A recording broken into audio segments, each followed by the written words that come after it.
In September of 1975, zealous members of a New Age movement started passing out flyers in Waltport, Oregon. There would be an event held at the Bay Shore Inn, and lest there be any confusion about the purpose of this gathering, 3 letters were scrawled in bold at the top of the flyer. UFO. One day, I went to a general store that was right on the coast, and there was a telephone pole with a poster on it that said UFOs, why they are here, who they have come for, when they will leave. And then it described that 2 individuals say they have come from a level above human, and we're here to show people how to get to that next level.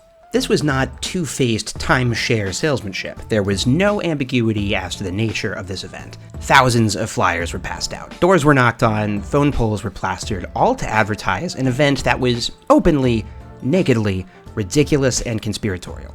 Who on earth, and I do emphasize Earth in this instance, would attend such an event led by 2 old weirdos who claimed to have descended from a UFO to save humanity? Well, out of anything other than morbid curiosity anyway. The answer is, as it turns out, about 150 people. And after the sermon had concluded, Reuben and 15 other Walport residents joined the 2, gave away their belongings, and disappeared to travel the West. We went around trying to get more members in, and we didn't work.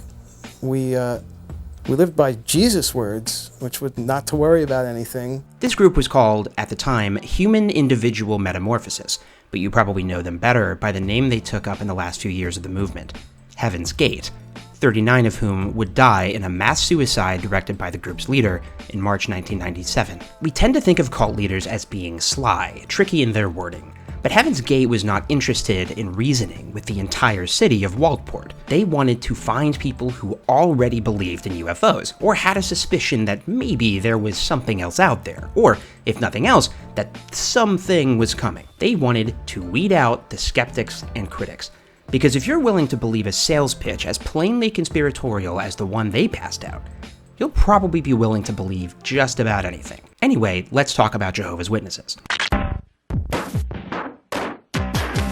One of the most common refrains for critics and former members, even some of the more vocal current members of Jehovah's Witnesses, is that the group's publications and videos have been dumbed down in recent years. I know I've thought and said the same thing.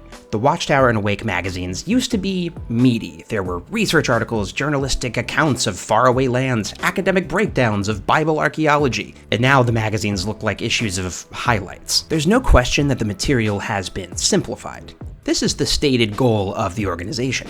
In 2018, it was announced at the annual meeting of Jehovah's Witnesses that Watchtower would no longer be publishing a study edition of the Watchtower and a simplified study edition, because the simplified version would become the new standard. The public magazines used to be bi-monthly, 2 issues of each magazine every month. Now there's only 6 issues of each magazine a year, 1 every other month. And most of their pages of contents consist of pictures, graphs, and charts. Gone are the excoriating book-long rants by Russell and Rutherford, full of their author's voice, perspective, and righteous fervor. In their places are lifeless, corporatized bullet points and cartoon characters. The infantilizing language can be heard clearly in the sermons and talks given by the group's leaders. Russell's sermons were charismatic manifestos with big words and big promises. The current guard speak to the members as if they're preschoolers, with exaggerated expressions and a patronizing tone usually reserved for coaxing shy puppies out from under the couch. And so it's become a common refrain that the publications and videos have been dumbed down. But while I think it's fair to say that the wording has been simplified and the tone has become more infantilizing, it would be a mistake to dismiss Watchtower's change in rhetoric as unintelligent or lazy. There is intention in the simplicity that lies beyond their desire to cut printing costs in an environment where printed religious journals are more or less a dead medium. So that's what we're going to talk about today. Why has Watchtower simplified its publications, and what can we learn about how cults use language to filter out the undesirable potential converts? And to understand this, we first have to understand the 419 scam, which you might know better as the Nigerian prince scam. And if you're watching this video, that means you have access to the internet and know how to find things on it, which means you probably already know what the scam is. In fact, if you search Nigerian prince, it autofills the word scam and assumes you just want to find a meme referencing it. This is a decades-old con that gained prominence in the internet age. when email was becoming a thing that most everyone had but didn't necessarily understand. To cite an AARP article on the scammer poses as a person of wealth and position who needs to get a huge sum of money out of the country and urgently requests your assistance in return for a sizable share of the treasure. These have become notorious not just for their obviously ridiculous premise, but the emails themselves, which are often full of misspellings, weird syntax errors, and terrible grammar. Basically, they look like the comments I get from JWs on this channel. It walks like a scam and talks like a scam, and if you do 5 seconds of Googling, you can find countless articles warning you about the scam. And yet, 2018 reports cited that scammers still rake in over $700,000 a year using the Nigerian prince scam, because the ridiculous premise and obvious grammatical errors aren't an accident. They're the whole point. And you gave it to him? Yeah, I did. I was sure the guy was on a level because of his bad spelling and grammar. To cite a 2012 analysis from Microsoft, far-fetched tales of West African riches strike most as comical. Our analysis suggests that this is an advantage to the attacker, not a disadvantage. Since his attack has a low density of victims, the Nigerian scammer has an overriding need to reduce false positives. By sending an email that repels all but the most gullible, the scammer gets the most promising marks to self-select and tilts the true to false positive ratio in his favor. If you're a scammer, your goal is to make money off gullible people. You don't want to waste your time on anyone who's going to ask natural follow-up questions to their ridiculous premise. If you can get them to believe that you're really a Nigerian prince, what else can you get them to believe? I felt like I sat in front of the equivalent of Jesus.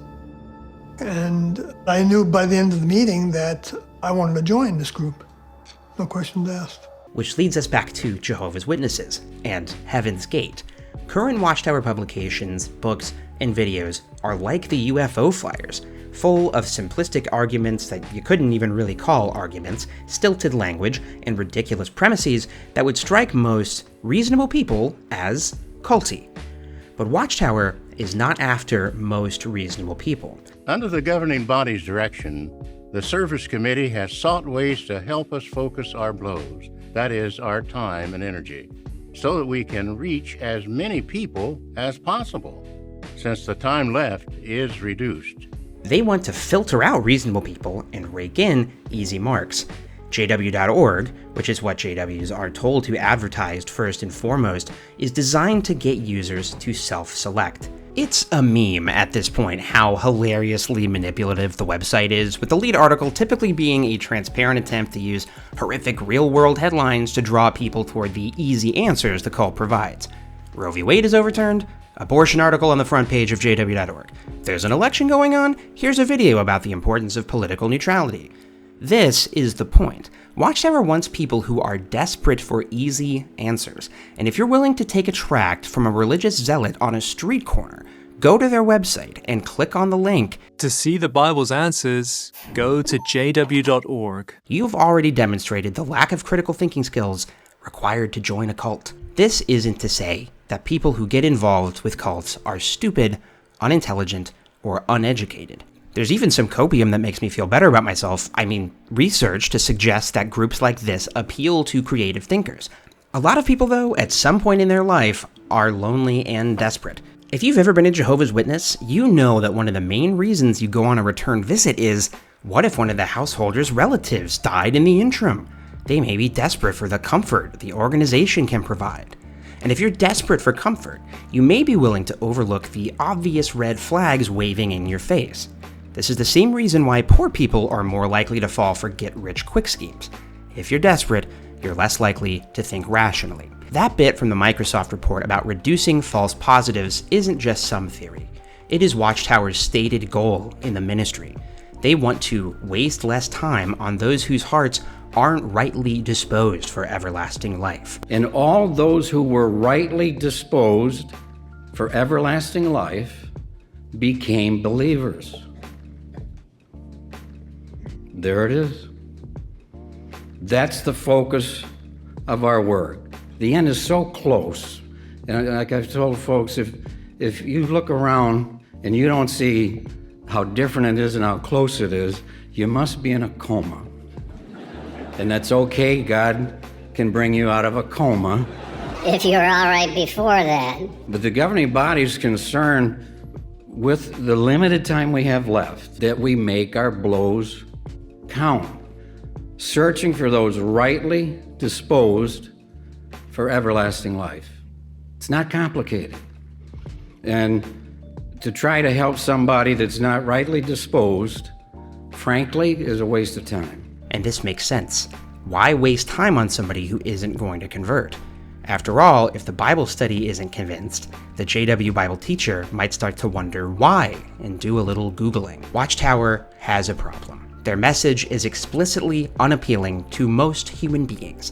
Statistically, most people are in favor of gay marriage, college education, and not covering up child abuse. The majority of the population in Watchtower's home country now accept evolution. And I don't have any statistics to back this up, but I'm going to guess that most people don't want to join a religion with harsh shunning practices. If any of these things are important to you, they would be the first thing you would check on a religion's website before joining their church. So Watchtower isn't going after most people. They're going after an ever-shrinking population of people who are relatively socially isolated, have limited internet access or internet literacy, low media literacy, are untrusting of government institutions, have conservative views towards social issues, and who are highly susceptible to flattery and easy answers. So, yes, Watchtower Publications have been dumbed down, but it would be a mistake to see the publications as being dumb.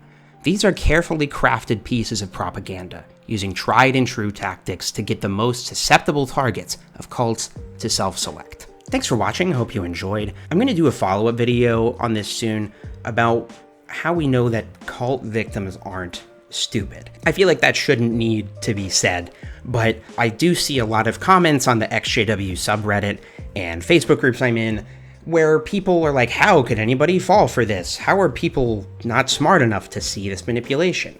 Seemingly forgetting that they themselves were in the cult mere months or years ago. So that'll probably be the next video essay I do, or whatever you want to call this.